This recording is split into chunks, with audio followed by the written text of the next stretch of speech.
Q&A. So we are recording this session, just so you all know. So we will publish the recording afterwards, so that people that couldn't make it can access the recording. If you don't want to be visible on the recording, please turn your camera off. It doesn't matter if you want to turn your camera off or on, not bothered. There will be a chance, obviously, for people to ask questions as well.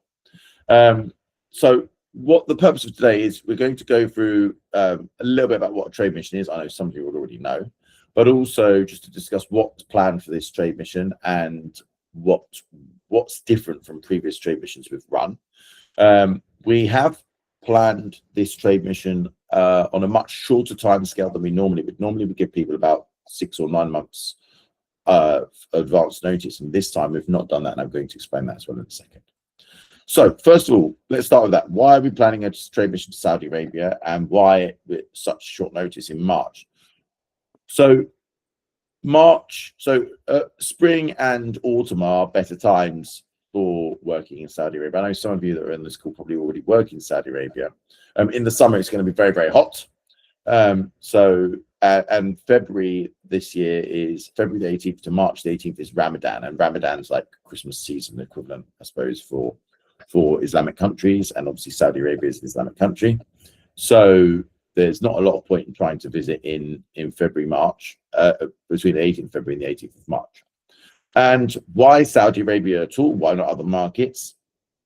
The main reason we're focusing on Saudi Arabia for this trade mission at short notice is because we've had a very strong response from potential partners in Saudi Arabia who want to work with different UK-based internationally organizations and tutors that are of a good standard internationally. There's a real enthusiasm, shall we say, for British education and British tutors. And we've had discussions with the Saudi Ministry of Education, and they've said to us in quite open terms that they are looking to grow international education as one of their key focus areas. The other key focus area is special educational needs, and the last one is early years. Early years perhaps less relevant, but for special educational needs and international education, obviously these are things that we've got members that can directly support. So with that in mind, and with their ambitions to grow and promote international education and public-private partnerships across Saudi Arabia, we feel like now is a very good time for people to start getting more involved in the Saudi Arabian market. There are potential opportunities for people to work remotely as well as in person in Saudi Arabia, and there are potential opportunities to do consulting work or things like that, where with schools or with authorities there. And some of you may have seen that we did send out a call for interest in people that would be able to deliver SEND consulting support within Saudi Arabia. That hasn't been confirmed by the authorities yet, but there is a lot of interest there for having international expertise to effectively moderate what's going on in country. Now, we can't guarantee that when you come to any of these markets, you definitely get work. That's not how it works. But what we're seeing is a lot of enthusiasm, a lot of interest from partners in the region. And we'll go through some of those, who they are in a minute. And on that basis, we feel like Saudi Arabia is an interesting market for us to bring a trade mission, specifically only for one market. It's shorter and cheaper than previous trade missions because that was based on the feedback we've had from members. So that's why we picked Saudi Arabia. Any questions on what I've said so far before we keep going on to sort of the structure of the trade mission and who we're going to meet? Nope. Great. So who we're going to meet in the structure of the trade mission. So we're planning a trade mission which is for 1 week, and it's to Riyadh. We've got a couple of partners, international partners already. They are CHURT. CHURT is an organization which has an online platform where they want to deliver tuition through. They also work very closely with universities, and they've got quite good links with different authorities there as well. They want to promote access for as many British tutors and tuition companies as possible to the Saudi education market. across a range of different areas. So they have very kindly they've offered to give TTA space within their office in the Islamic University, the Imam Ibn Al Saud University in Riyadh. And so we will be meeting them while we're there to introduce all of the delegates to the team at Chert, and to if possible, see if there's ways in which you can start working with them on a fairly swift basis. They have got a lot of enthusiasm. They were the first international partner that joined TTA, and they're very enthusiastic. So they're one of the first people we're going to meet. Secondly, we've got close links with the Riyadh Development Association. So we met the Riyadh Development Association on the last trade mission to the Middle East, which had to stop in Saudi Arabia. They are also very interested in promoting British tuition education across Saudi Arabia, and not only in Riyadh. So we're going to arrange a meeting with them, and we are still working out with them exactly what services they want to prioritize. Currently, we think that their priority is SEND, and also the international qualifications, so IGCSE and international A-level, and studying internationally. And then we've got Jeddah Tutors Academy, who we're going to be meeting when we're out there. And Jeddah Tutors Academy are the chap that runs it he's based in Jeddah. He's agreed that he's planning to fly to Riyadh to meet us there, and he has a network of tutors and teachers in schools. He has a lot of inquiries from across Saudi Arabia. He's interested in working with people that are teaching English as a foreign language, especially if they've got CELTA or other relevant qualifications. He's interested in people that's teaching English as a foreign language. He's interested in people that offer international curriculum support. So this is, again, the IGCSEs, international A-levels at Cambridge. And he's interested in people that can offer courses for schools, particularly around training or training in different areas and Western standards of teaching. So they're the main partners we've currently got that we're meeting. The last one we're planning to meet while we're there is a group called Fasila. And Fasila Investment Group, our discussion with them is slightly different. They've got a more broad remit in that they don't only look at working with education companies, unlike the other three. And within their remit, they want to promote business collaboration between Saudi Arabia and the UK. So one of the areas they've got as an interest is food and beverage, which is obviously completely different, not relevant to you guys. But the other area that they have and they want to focus on is education. So they have an office in Newcastle. And we'll also hopefully be meeting them next week when we're in the regional event at Newcastle, and they're looking to promote and support what we're doing in bringing people to Saudi Arabia in March. So they're the people we're going to meet. And the idea, the key difference between this trade mission and previous trade missions is that in this trade mission, with people being on the International Partner Program, we expect to be able to bring you, and that it is realistic that either while you're there or shortly afterwards, you could be able to come to an agreement with some of the partners that are out there on what services you'll be providing. What we want to do as TTA is reduce the friction for working internationally so that it's easier and quicker for you to get a foothold in an international market, to start doing some work there without the cost being too prohibitive. So obviously we're aware that tuition is not you're not selling multi-million-pound widgets like medical scanners and whatnot, which happens on some trade missions. And obviously we need to make it cost effective for you to be able to get something out of trade missions when you participate, because we know there's a significant cost to people for participating in things like this. But what we want to do is to make the barriers for you planning to deliver tuition internationally and being able to do that. We want to make those reduce those barriers and make that as smooth a process as possible. Now, there's a caveat there.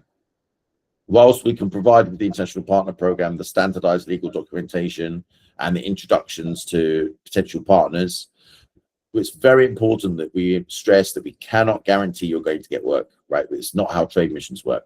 There is an educational element where you're going to go and you're going to learn about the market. I know some of you already know about the Saudi market already and you work there. And some of you, perhaps it's new.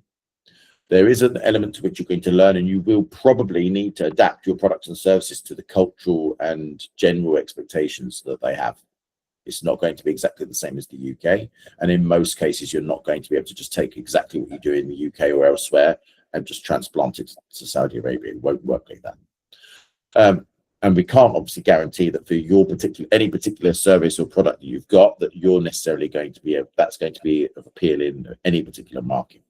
So there is no guarantee in the process that we can get you work, but we want to try as hard as we can to make it as easy as possible. Does that make sense to people? Okay. So just before we keep going on to a bit more about the general structure of trade missions, has anyone got any questions about this one specifically and what we're trying to achieve here and how it's a bit different to previous ones? No questions. Good. So in terms of how we're structuring it then, obviously all of the international partners we can introduce you to while we're out there will already have signed an MOU with TTA, and we'll already have seen the template contracts that we've produced for the IPP, the International Partner Program. So they've already pre-agreed kind of the legal template. Okay, and the way that then that makes it easier for you is that you only then need to decide on the commercial details, and if you can agree on what it is you're selling and what it is they're going to be either buying from you or reselling on your behalf, it's then only the commercial details around what that is, what that product and service is, the pricing, and what their fee will be. That is what you then need to negotiate, right? So the idea is we're going to make it a lot easier for you to be able to do that. So in terms of general information about trade missions, I know we've got people on here with like Munir Mamaji, for example, who's got a lot of experience with trade missions. Just a quick show of hands. Has anyone else got experience with trade missions before?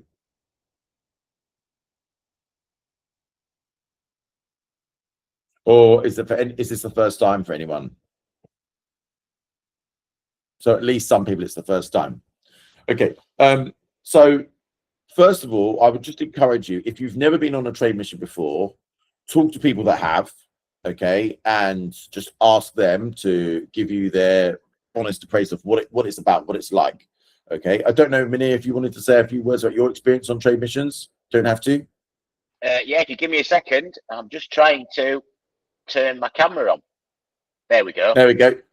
So Munir, so just to introduce Munir, so Munir is someone who I've worked with, known for a good number of years now, who has been on many trade missions before.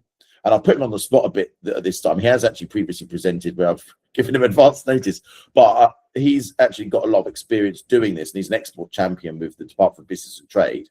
So he's someone who actually knows what this is about and actually helps people. If you do need extra help, then I'm sure he can have a separate discussion with you afterwards. But yeah, Munir, if you want to give your so that we save my voice and everyone else from listening to me, give people a bit of a perspective of what you found from trade missions. That's fine. Just a bit of context.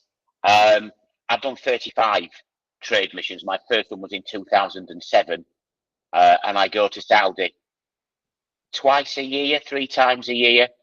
And I know Riyadh especially really well.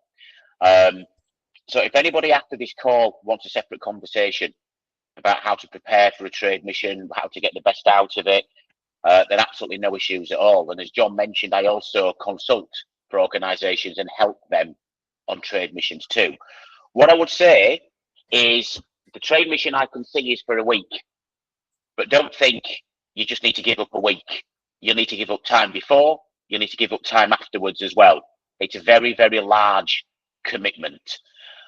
So if you're only willing just to give up a week of your time, in all honesty, it's probably not the right time to go. The second thing, when you're on a trade mission, you have to be there. And that sounds a bit of a bizarre thing to say, but what I mean, you have to be there in your head. You have to be there mentally as well as physically. So you can't go on a trade mission and then try and do work in the UK. If any of you are independent tutors and thinking you can still do your tutoring work over, it's not going to happen.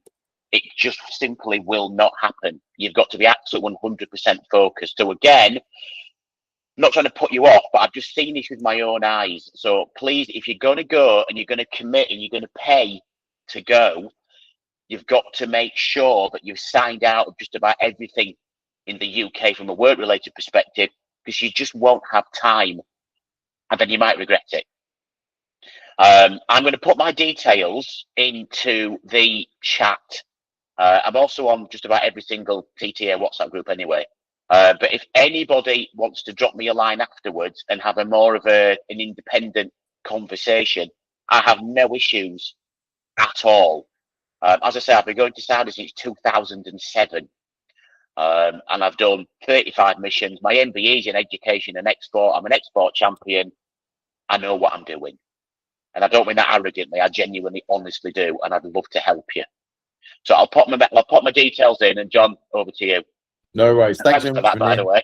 No, that's good. But I mean, I think it's useful for people to get a perspective, and we always encourage people to get a perspective from other people that are working internationally or have worked internationally or have been part of trade missions, because share a lot of what TTA is about is helping people to share that, to collaborate and share that information, and to share those ideas and those experiences. And one of the things that you will find is most useful about trade missions is you'll gain a lot from working with and being alongside other businesses similar to yours, right? So you'll all be in the education space. Some of you might have a tech product as well, or some other products that you sell as well as tuition. Some of you will just be doing tuition. That's totally fine. But you'll all be in the education space. You'll all be doing something slightly different. And if you are engaging with other people on the trade mission, you will find you'll get a lot more out of it. Both in terms of, we've seen people on the first trade missions we did in China, where people have come away and not only are they long-term friends, but they're actually collaborating on new projects, which they knew of each other beforehand, but now they're doing actual joint ventures together, or they're working on a new business idea together as a group. So you will get something out of the trade mission from just working alongside the people that are going with you. But also make sure that you're learning as much as you can about the market you're in. The Saudi market is different. It is changing rapidly as well. They do want to modernize, and they have an ambitious vision for 2030. So Vision 2030 is a big thing for them. If you don't know what Vision 2030 is, I strongly recommend you go and look it up and do a bit of research. I won't spend a lot of time talking about it now, but effectively they have a big vision to modernize their entire economy, their entire country by 2030. And there's a lot of ambition there, and obviously education is a significant part of it. So in that vein, there's a lot of interest in looking at British education as a sort of a gold standard. And they do see it in a very favourable light. We've already talked about not expecting to get deals signed and delivered on the day. In the past, we've emphasized this, that there's no way you're going to be able to just like come away with contracts. What we're trying to do now is move it so that there is at least some realistic possibility that I would still say to you, even still, it's going to be unlikely. Whilst the international partners we have in the international partner program, the purpose of it is to make sure that the international partners have kind of got a template agreement. You've got a template agreement, which you can fill in the blanks at the end and enter into quite quickly. It still would be unusual to come away from a trade mission and actually have an agreement already. Now, I do think we're getting to the stage where if we do this right, we might be able to make that work for some people. But if it works for you, you're lucky, and we've done a great job together as a team. Don't expect that that's a guarantee, right? It is not normal for you to come away from a trade mission and you come away with a signed bit of paper or digital signed bit of file or whatever. But if it does happen, then obviously it will be because we've helped to identify some international partners who we know have got particular interest in British education. And if there's a match between what you're offering and what they're looking for, then you potentially could have either an agreement while you're there, or you can have that negotiation process and conclude an agreement in the weeks following. But what Munir said in terms of preparation, in terms of follow-up, is absolutely key, right? If you think you're going for 1 week, you're going for a holiday. If you think you're going a trade mission, you need to be doing the homework beforehand. You need to be making sure you're doing your best to learn about how you're going to adapt your product while you're there. And the follow-up will involve some level of negotiation, adaptation, and adjusting what your business model is going to be for that market and following up. If you just expect that we are going to speak to all these people and then the week afterwards they're going to just send you loads of requests for work, This is not realistic. Okay. We have seen in the past people have taken part in trade missions and they said, well, why did all these people that I met not contact me? And I say to them, well, did you contact them? And they go, oh, no, but I was in the brochure. And it's like, yes, you are in the brochure. We give the brochure to all these partners and we try and contact all the partners. We follow up afterwards to say how they found it. Are they interested in meeting anyone in particular? But it's up to you to be your own best champion. If you met someone and you felt like there was a good fit and you can offer them something which they would need, you need to be following up with that person afterwards. Please don't wait 6 months, then turn around and say to me, well, I'm not sure trade missions are worth it because I didn't get anything out of it because no one contacted me. Because by that point, I'm going to turn around and say to you, contact them, but it's 6 months late, right? You ideally want to be identifying potential partners who you will follow up with either while you're still there, right? Or as soon as you get back. You will need that time. And Munir, I'm sure will agree with me on this. You will need to set aside time after the trade mission to make sure that you're contacting people who you've met, offering what you're doing, and making some effort to establish some relationship with them. Because if you just sit there and hope that they're going to just go, oh, by the way, do you want some money and some work? It's not going to happen like that. Munir, do you answer that? No, John, I absolutely agree. It's all about, especially in the Middle East, especially in Saudi, it's all about building relationships. International business development is a long-term strategy. So you can't, again, it's about looking long-term, not going what I'm going to do in that week. It's, am I going just as a scoping mission? Am I going and then putting it into my international strategy where I'm going to be going time after time after time after time? Because the organizations that go back time after time will be the ones that succeed. Now that Saudi is opening up, they are seeing an influx of UK education organizations, which means they're getting a bit more picky. And they're also looking for commitment.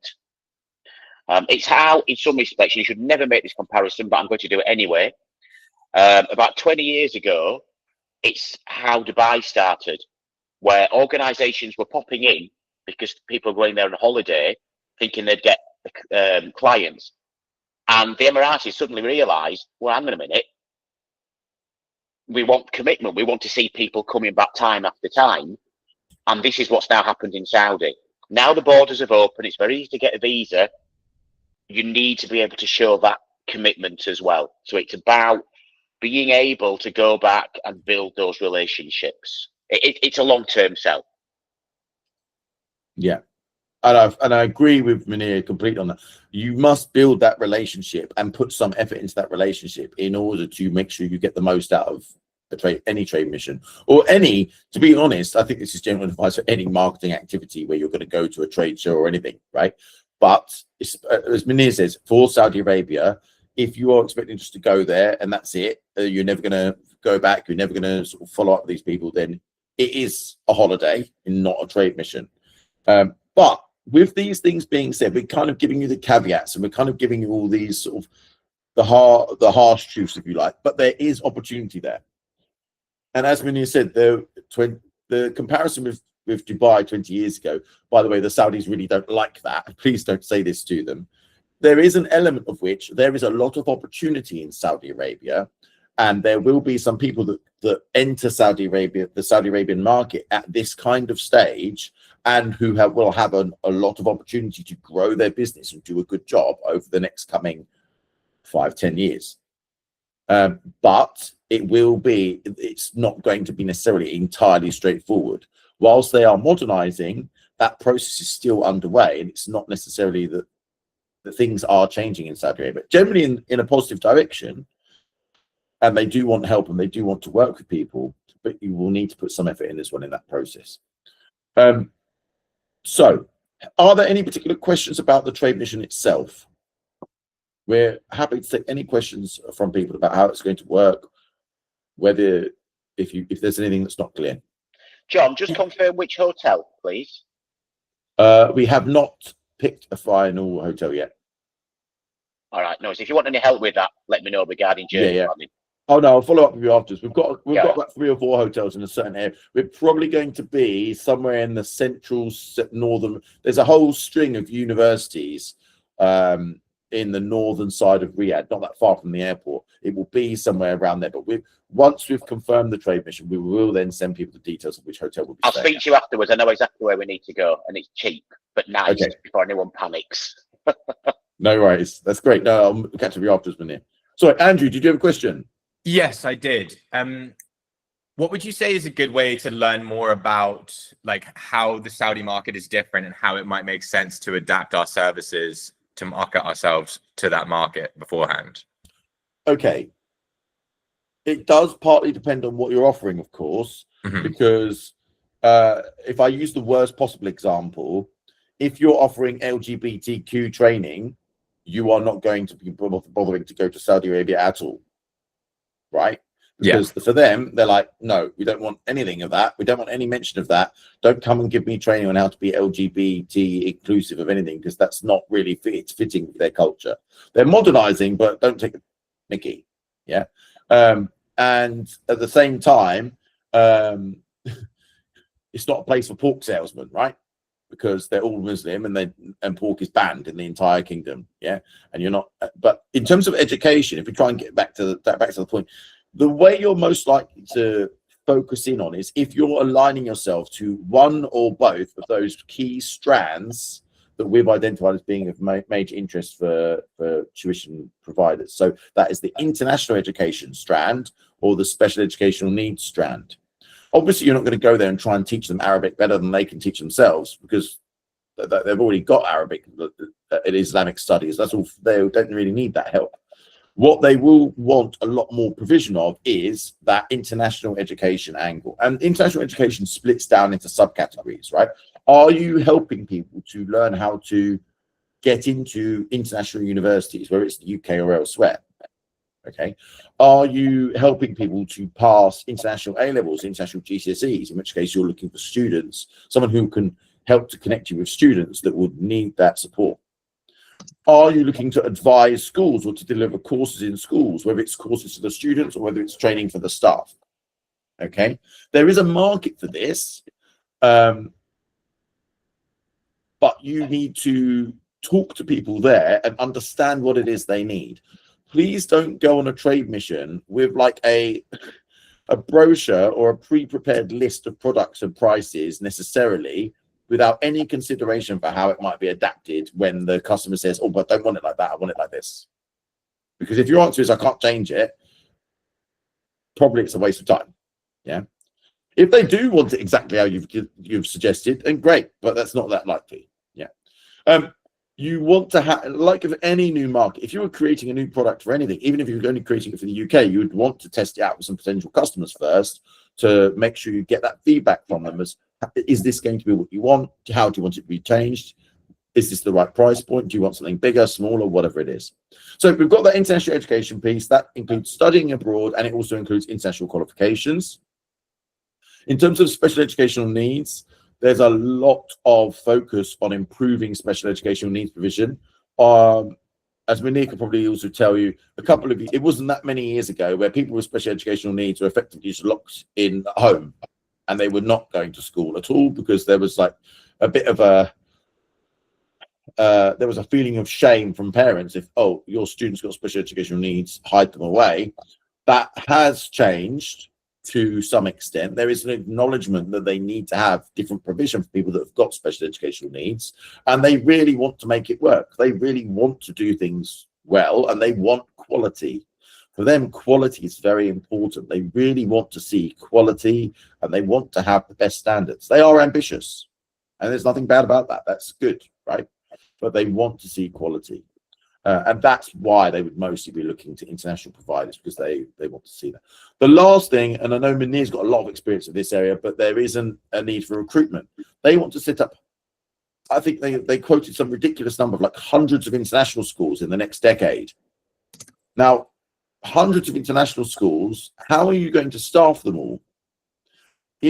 Now, this is a long-term game, of course, because schools don't get built in a day, but if you wanted to help supply teachers or tutors to whether it's remotely or in person, obviously they're mostly going to be looking for in person, because they're not on board completely with the idea of hybrid schooling in Saudi Arabia like some other places are.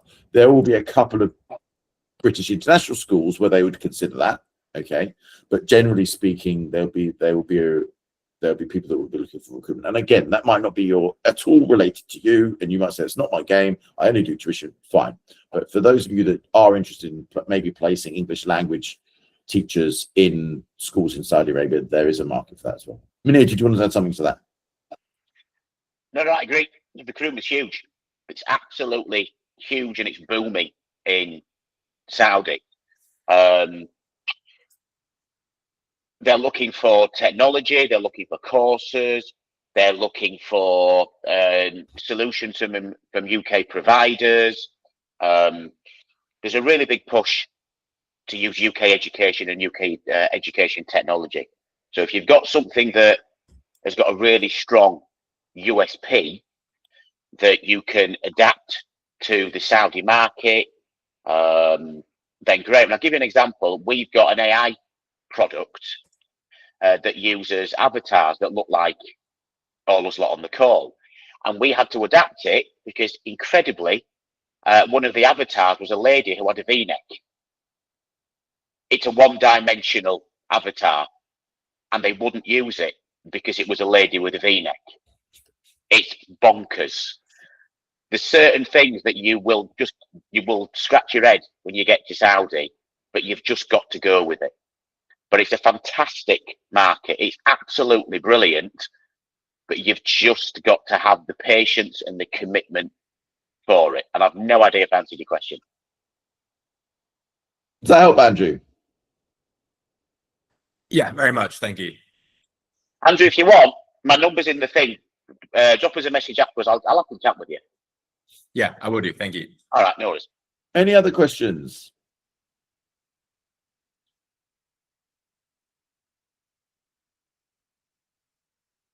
Is it completely clear? We've got a question in the chat. Excellence Education. What components of the program are designed specifically for tutoring providers, and how many schools and agents are expected to be involved? So all of the program is designed specifically for tuition providers. That doesn't mean that all of the partners will be exclusively only interested in tuition. Some of them will also be interested in other products. They will, I would imagine that some of them will see a lot of opportunity. If you say, I've also got an AI product that I've been building in my spare time, whatever, or you sell any other kind of resources, then obviously they may need to be adapted, but they would probably be interested in looking at those as well. So that will all be focused for tuition providers. How many schools and agents are expected to be involved? Well, I've already described 4 of the agents that are 4 of the potential partners. Okay. We will be sending out a statement about the first one, Church, very soon, about our partnership with them. And that we expect to have 1 or 2 school visits as well, which we've not finalized yet. And there will probably be at least 1 or 2 other events that we're arranging, because we're talking to different partners about other meetings that we can arrange. But we haven't finalized those yet, so we can't obviously release any details. But yeah, we would expect to have around 6 to 8 meetings or key events going on the trade mission with different, all of them with different providers. Greg, could you explain a little how option 3 works, the representation option, and how your services will be represented? Right. So with option 3, what it is we put you in the brochure that we produce for every trade mission, and we share that with all of the partners and encourage them to then to contact these people and to learn about what they're doing if they've got any interest in those. We will also provide for option 3 an ongoing update of what's going on in the trade mission, who we're meeting, what they're talking about, what they say they need. So yes, it's not quite the same, and it will not be the same as being there in person. It can't be, but you will get that update of, we've met Fasila, they've just explained to us they want this, this, and this priority. They're really looking to work with people like this, whatever. And you'll have those contact details as well, so you can directly go out and reach out to those people and say, look, I'm part of TTA, I've been part of the trade mission, but I wasn't actually able to join in Saudi Arabia, and I can offer this, this, and this. Now, option 3 is only going to work for you if you are willing to do the follow-up. they will not just pick a brochure up and in 9 times out of 10, they're not going to just go through and start emailing everyone. They will look, read, possibly be interested in some of the providers. You would need to follow up with the contact details that you get provided with and pay attention to what you're doing. If you're not going to pay attention to it, you don't have the time to do that, then there's no point in you doing it, really. Yeah. And I'm just trying to be completely honest with people, because we have had some people that said, well, I was in the brochure, why didn't I get loads of leads? That's not how it's going to work. Okay. But if you're in the brochure and you are going to follow up with people afterwards, and then once you do potentially get some interest and traction, you're willing to engage more and potentially travel out to Saudi in the future, then it's a good way for a relatively low cost to start getting a small presence in the market. But you should see it in that frame. It's not a direct replacement for going. Any other questions at all?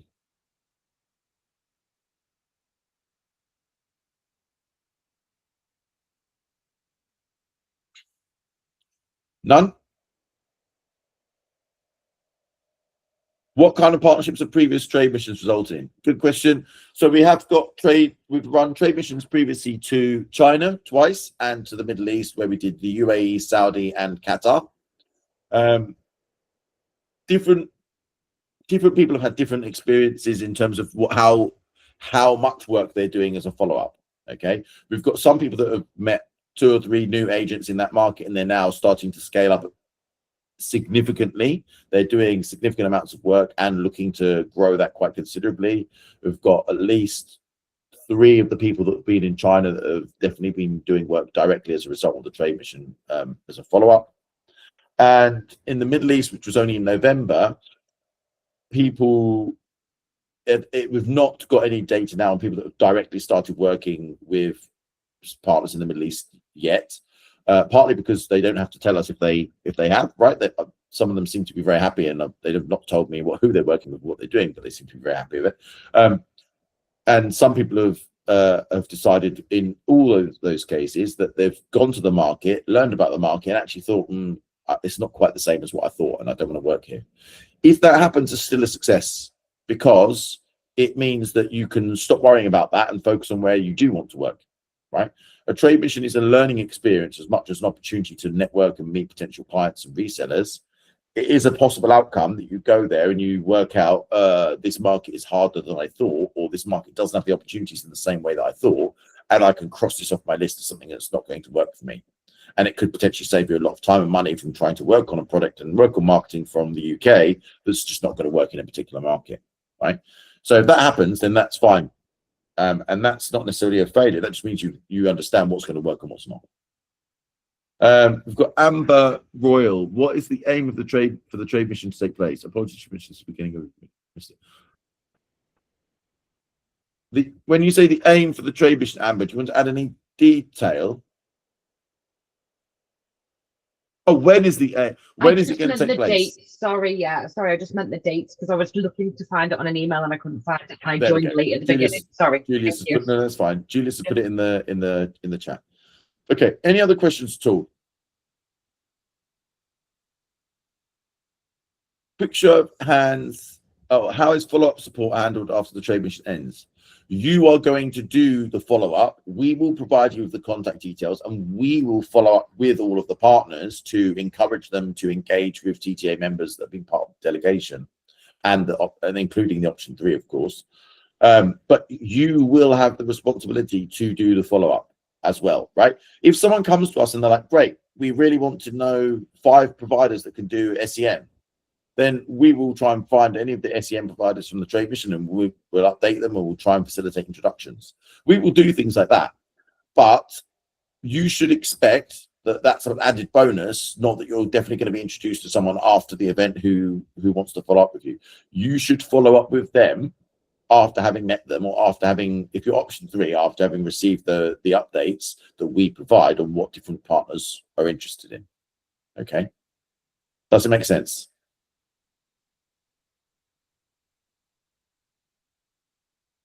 Eximus? I don't know who from Eximus it is. Yeah, it's there. Any other questions at all? No? Okay, quick show of hands. Is anyone definitely decided they want to go? Is anyone interested, still needs to think about it? Seems like most people. And has anyone decided, which is totally fine, that actually it was interesting, but you're not one for you? Okay, everyone's seems to be in the middle camp. Totally fine. Right. The deadline for registration is the Monday, the 16th of February, 11 p.m. So you've still got what's that? Nearly 2 weeks, a week and a half. So you've still got a week and a half to decide. I know that the time frames are a bit compressed because obviously it's a fairly short notice. You've still got a week and a half. If you've got further questions, please contact us. You can contact us at using info@thetutorsassociation.org.uk. Or you can email me directly, which is john@thetutorsassociation.org.uk. Okay, so thanks so much for joining the call, everybody. How soon will we be providing final details to help inform decisions? Krista, what details do you mean? The hotel?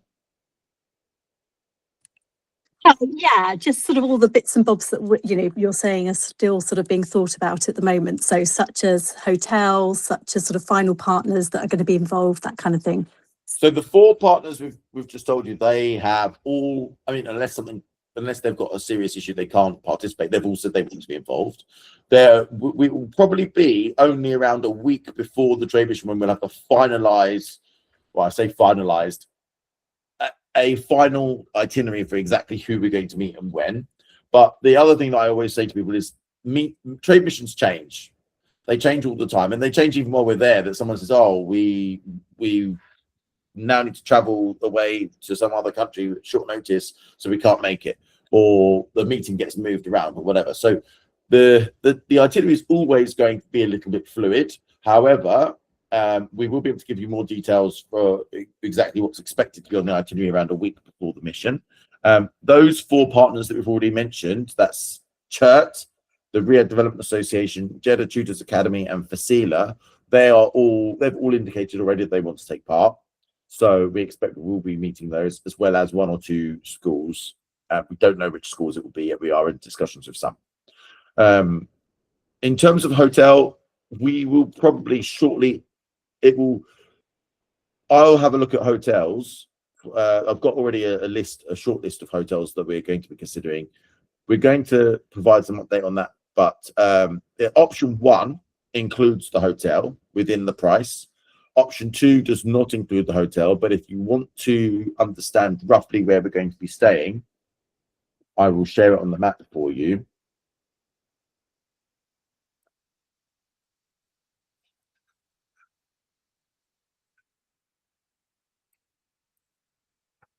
So let me share my screen briefly.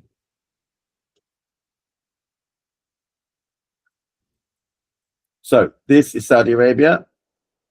This is Riyadh. And the approximate area where we're likely to be staying is around here. Okay. So if you think that it's somewhere between Imam Mohammed Ibn Al Saud University, not probably any further south than what this used to be an old airbase, but is now a big park. So it's going to be somewhere around this area. Okay. Perfect. So thank you. Thanks, John. That's all I can give you in terms of detail for now, because we've not booked hotels. Okay, thank you. And we won't book the option 1 hotel until the end of obviously the registration deadline, so we can book it all at once. Right. I guess what I was thinking in terms of practically, working out what would be financially, the most effective would be you're making that comparison, but that's absolutely fine. Thank you. We always endeavour to be able to provide a good deal on the hotels, as in like to get a good deal so that it's cheaper that we can book as a group of people, cheaper than they'd be able to book individually. But if you do option 2, you can book any hotel you want, and obviously you can book wherever you want. Perfect. Thank you. No problem. What does an ideal day look like in terms of timings, etc.? Every day will be different. It will depend on who we're meeting and what time the meetings are arranged for. You will be given the update. There'll be a WhatsApp group. We will update everyone in advance if there's any changes. You must be on time, because if you're not on time for the transport that we arrange for you, then you'll need to make your own way to the meetings. But we will provide timings and locations for different meetings so that you know where we're going. There is a metro system in Riyadh as well, so where it makes sense, we'll use that. But yeah, we'll just give you an update of what different days, what's going to be going on different days. And every day can be different. There'll be meetings at different times with different organizations. Things will overrun. There is traffic. The traffic in Riyadh is pretty bad sometimes. So things will be a little bit fluid sometimes.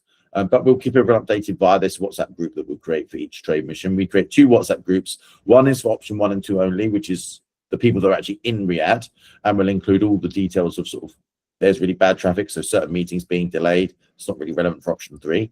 Then there'll be a main WhatsApp group, which is the one where all of the updates on people with meetings going to go, all of the updates on contact details and stuff like that. Does that make sense, Rena? Because I appreciate I'm not sure what you mean by an ideal day.